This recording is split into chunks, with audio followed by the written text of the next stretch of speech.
তন্ত্র দীক্ষা নিলে আমাদের গুরুরা একটি করে আমাদের বস্ত্র তারা দিতেন সময় ক্ষেত্রে। কিন্তু সে সমস্ত বস্ত্রগুলো আজকে দেখব দেশের মাঝে বাংলার পুরোহিতগুলো তারা সেই বস্ত্রগুলো নিয়ে নেমে পড়েছে মাঠে। আর একদিকে যেমন এই বস্ত্র নেতাদের গায়েও তারাও এই বস্ত্র ধারণ করছে, যে বস্ত্রগুলো আমাদের শক্তিশালী বস্ত্র, লাল গেরুয়া, এ সমস্ত বস্ত্রগুলো আমাদের গুরুরা আমাদের দীক্ষা দিলেন। তারা কিন্তু একটি করে বস্ত্র আমাদের নিশ্চয়ই গ্রহণ করাতেন, কারণ সন্তান হিসেবে তারা একটি করে বস্ত্র, যেটা তার গুরু নির্দেশ লাগবে, সেই বস্ত্র তিনি হয়তো সন্তানকে দেবেন। এই ধরনের আমাদের তন্ত্র সমাজে যারা দীক্ষা নেয় তারা এই বস্ত্রগুলো ধারণ করে। আজকে বর্তমান সময় চলেছে, সেটা হচ্ছে দেশের পুরোহিত রাজ্যের মাঝে চলছে, যে একটা অংশের খেলা সেবার মাঝে নেমে পড়েছে আর বস্ত্র একটি গায়ে ধারণ করে নিলেন, যেন অস্বাভাবিক এক পুরোহিত মাঠে নেমে পড়েছে। আর নেতারাও সেই পরিস্থিতির মাঝে রাজ্যের মাঝে হাঁটছে। একটা সময় করোনা কাল, সে সময় আমি এক বাংলার মাঝে উত্তর দিনাজপুরে এক গুরুর কাছে গেলাম, কলকাতার মাঝে, উত্তর দিনাজপুর না, কলকাতার মাঝে। তিনি আমার সাথে খুব অস্বাভাবিক ব্যাখ্যা বললেন বটে, কিন্তু যখন আমি করোনাকালে ওনার কাছে পৌঁছালাম তখন আমি বস্ত্র ছেড়ে দিয়েছিলাম। কিন্তু আমি করোনাকালে পথে বেরোনোর জন্য দূর পথ, তাহলে পথে যেতে গেলে তাহলে আমাকে কিছু মুখের মধ্যে সাহারা রাখতে হবে, নাহলে পথ চলা যাবে না আর পথে যেতে দেওয়া যাবে না। তাই একটি লাল বস্ত্র এই মায়ের স্থান থেকে নিয়ে আমি ওনার কাছে গেলাম। উনি আমাকে দেখে ক্ষুব্ধ হয়ে গেলেন। আমি অস্বাভাবিক ভাবলাম, সে নিশ্চয়ই এই বস্ত্রের মধ্যে উনি ঘৃণা করছে। তা কিন্তু সত্য। তখন আমি বস্ত্রটি খুলে নিচের কোমরে রেখে দিলাম, কারণ বস্ত্রগুলো সময় ক্ষেত্রে আমাদের এই তন্ত্র দীক্ষা ছাড়া গুরুরা দিতেন। আর বহু দীক্ষার মাঝে বস্ত্র এক একটি ধারণ করতেন। সময় ক্ষেত্রে আমি এক একটা বস্ত্র ধারণ করেছি, কারণ প্রথম শুরুয়াত করি ঠাকুর অনুকূলের দীক্ষা নিই, তখন সাদা বস্ত্র ধারণ করলাম। তারপরে কামাখ্যা স্থানে বৈদ্য দীক্ষা নিলাম। আমি যে পছন্দ করলাম, আমার গুরু হলদে বস্ত্র একটি আমায় ধারণ করালেন, সেটা আমার ইচ্ছাসই।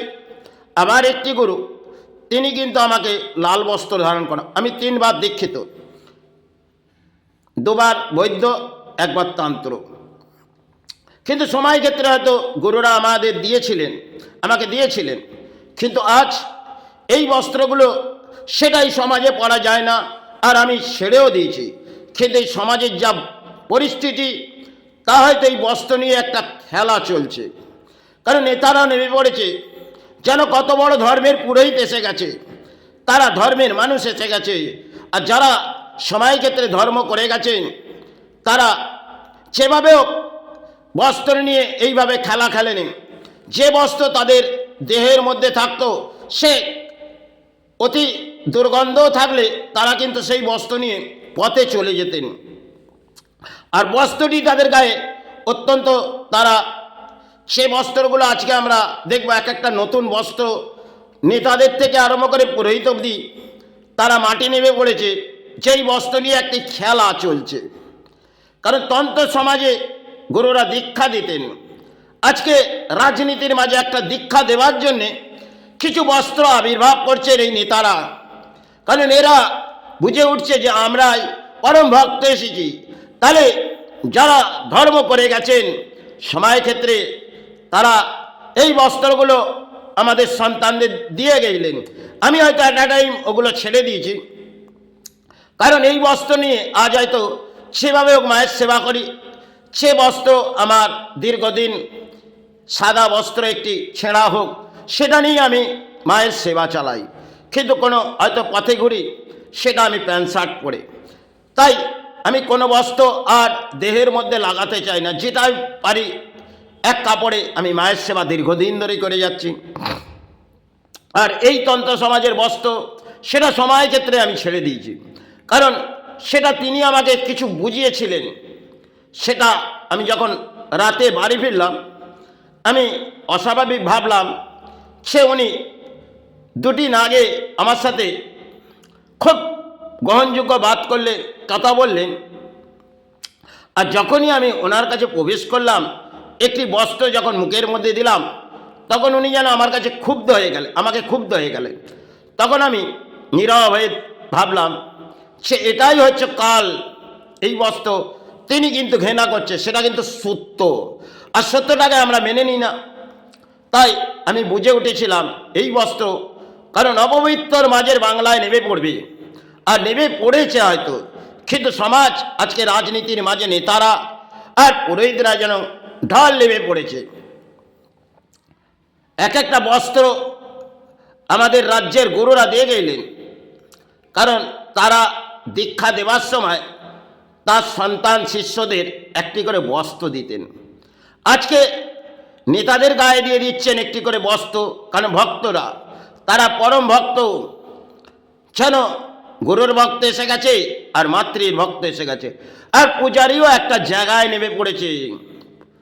সেই পূজারী সময় ক্ষেত্রে যা ছিলেন, আজকে পূজারী নেমে পড়েছে বস্ত্র নিয়ে উন্মাদ হয়ে পড়ছে, কারণ অর্থ সঞ্চয় চাই। এইভাবেই ধর্ম চলছে। আজকে ধর্মস্থানগুলো তো ব্যবসায় পরিণত, তাহলে ধর্ম জাগবে কি?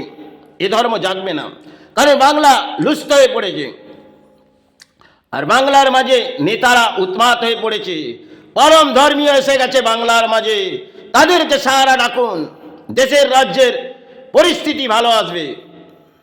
যে ধরনের আজকে রাজনীতি নেতারা করছে, আর তারা তো বুদ্ধিজীবী সমাজ, আমি তো সে অর্জন করিনি। আর এই দেশের মাঝে চলছে এই বস্ত্র নিয়ে একটি খেলা সমাজকে দেখাচ্ছে।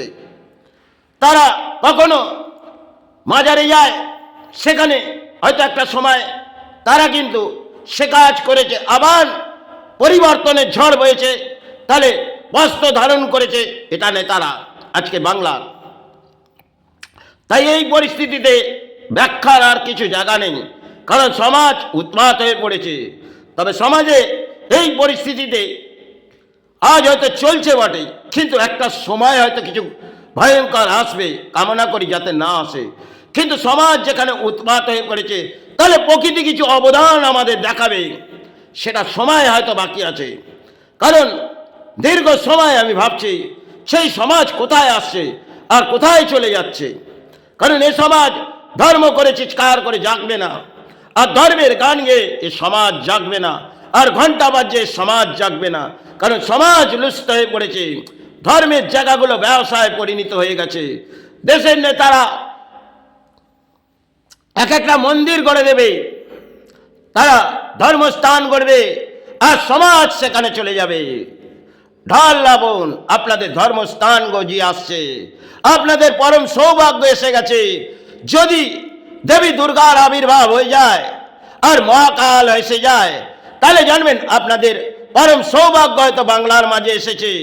কারণ একটা সময় হয়তো সালগিরা উৎসব আমরা হাসি খুশি এনজয়ের মাঝে কাটাতাম, দুঃখ দারিদ্রতা থাকলেও আমরা কিন্তু মায়ের কাছে হাসি খুশি ভাবে কাটিয়ে দিতাম। আজকে তো আমাদের রাজ্যের মাঝে চলছে হয়তো সেবা দিচ্ছে রাজ্য সরকার, কারণ দানের মাঝে সেবা চালাও আর সেবার মাঝে অর্থ সাহারা দেব, এটাই রাজ্যের পরিস্থিতি। তাই এই রাজ্য তলানিতে চলে গেছে, জাগবে না। কারণ এই ধর্ম নিয়ে ব্যবসা এক একটা তান ব্যবসায় পরিণত। আর ধর্মের পুরোহিত, আজকে যারা ধর্মের পুরোহিত, কারণ ডিগ্রি রাজনীতির মাঝে দেখবেন নেতারা ব্যাখ্যা করবে আপনার কি ডিগ্রি আছে, আপনি জায়গা পাবেন। এটা অসাধারণ ব্যাখ্যা দেশের সরকার করেছিলেন, কিন্তু আজ যে ব্যাখ্যা আমি ধর্ম সম্বন্ধে ব্যাখ্যা দিচ্ছি, সেটা হয়তো আত্মাই কিতাবে নয়। কিন্তু আজকে নেতারা তারা উৎপাত হয়ে পড়েছে দেবী দুর্গার আবির্ভাব করব, আর মহাকাল এসে যাবে, আমাদের রাজ্যের পরিস্থিতি হয়তো ভালো এসে যাবে। কারণ সমাজের দুর্ভাগ্য, এখানে কর্মস্থান সরে গেছে, ধর্মস্থান গজিয়ে আসছে, আর দেশের মাঝে দুটি মানব জাতি কোথায় সাহারা পাবে? যদি কর্মস্থান রাজ্যের মাঝে থাকতো তাহলে জানবে দেশের সৌভাগ্য আসতে। আর ধর্মস্থান যেগুলো আছে সেগুলো তো ব্যবসায় পরিণত হয়ে গেছে, আর নেতা নেত্রীদের সেগুলো দেখার জায়গা নেই।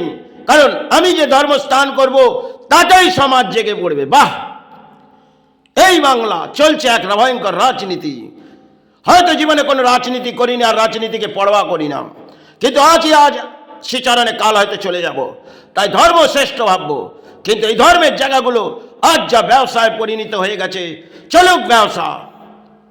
আর রাজ্যের ব্যবসা ধর্মস্থান নিয়ে চলছে, আর নেতারা উন্মাদ হয়ে পড়েছে, সেবা চালাও, আমি দান দেবো, পাপের ঘোড়া বাড়াও, এই তো ধর্ম। তবে একটি ঝড় হয়তো বয়ে আসবে, সময় এখনো বাকি আছে। কারণ বাংলা উন্মাদ হয়ে পড়েছে। রাজ্যের মাঝে দুদিকে মানব জাতিকেই যদি দেখি, অর্থ ছাড়া আর কিছুই বোঝে না। কারণ যেভাবে সমাজ লোটো, এই তো বাংলা। এ বাংলার দুর্ভাগ্য এসে গেছে। কারণ এই বাংলায় সৎ বলে আর কিছু নেই, অসতে ভরাডুবি। তাই প্রকৃতি পলায় একটা দেখিয়েছে করুণা কাল, এখনো কিছু বাকি আছে, অংশের খেলা, নিশ্চয়ই কিছু আসবে বাংলায়। আজকে যদি দেখি বাইরের দেশে আমাদের কিছু ঘটছে, তাহলে আমরা ভাবছি আমাদের রাজ্য তো শান্তিতে আছে, আর রাজ্যের পরম সৌভাগ্য যেখানে সাধক এসেছিল, আমরা সাহারার মাঝে থাকবো। কিন্তু তারা বহু সময় এই জায়গা থেকে চলে গেছে, আর সাধনার মাঝে আসবে না। কারণ এই সমাজ লুপ্ত হয়ে পড়েছে। আজকে এই সমাজে ধর্ম জাগবে না, কারণ এই সমাজে বড় বড় ধর্মীয় এসে গেছে, তারা সমাজ জাগাবে, আর সেই সমাজ জাগবে হয়তো। কারণ ধর্মের পুজো নয়, পুতুল পুজো, এটাই জানবেন বাংলায় হচ্ছে। কারণ কিছু ডিজে বাজাও আর এনজয় করো, সেবা চালাও, দেশের মাঝে রাজ্যের মাঝে দান। কেউ আসবে দিদি দান দেবে, আর কেউ দাদা দান দেবে, সেবা চালাও। বাংলা ভেঙে পড়েছে। সেদিন দেখেই বাংলা কোথায় এসেছে। যারা সাধনা করে গেছেন সময় ক্ষেত্রে, আজ তারা হয়তো এই বাংলায় ফিরে আসবে না। কারণ এই বাংলার পরম দুর্ভাগ্য, যদি কেউ সাধনা করে থাকে তাহলে তাকে বাংলা থেকে সরে যেতে হবে।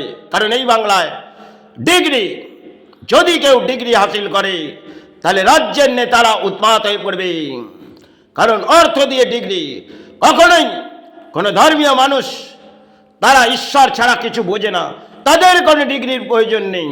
আর এই নেতারা উন্মাদ হয়ে পড়ছে, তোমার কি ডিগ্রি আছে? কারণ একটা সময় এক গুরুকে, তিনি কিন্তু একটা সেবা চালিয়েছিলেন, তাকে রাজ্য সরকার একটি ব্যাখ্যা বলেছিলেন, সেটা আমার গ্রহণযোগ্য নয়, কিন্তু রাজ্যের হয়তো গ্রহণযোগ্য। আর সেক্ষেত্রে তিনি যেটা বলেছিলেন সেটা কখনোই গ্রহণযোগ্য নয়। কখনোই কোনো ধর্মীয় মানুষ যদি সে কঠোর ধর্মীয় হয় তাহলে তিনি ডিগ্রি নেবে না, কারণ সাধনা করতে এসেছে, ডিগ্রি নয়। আজকে সমাজে চলছে ডিগ্রি, যাই হোক, এই ডিগ্রি সমাজে চলুক, আর ধর্ম এরাই চালাক, কারণ এই ধর্ম জাগবে না। তাই মা ক্ষমা করিস, গুরু ক্ষমা করো।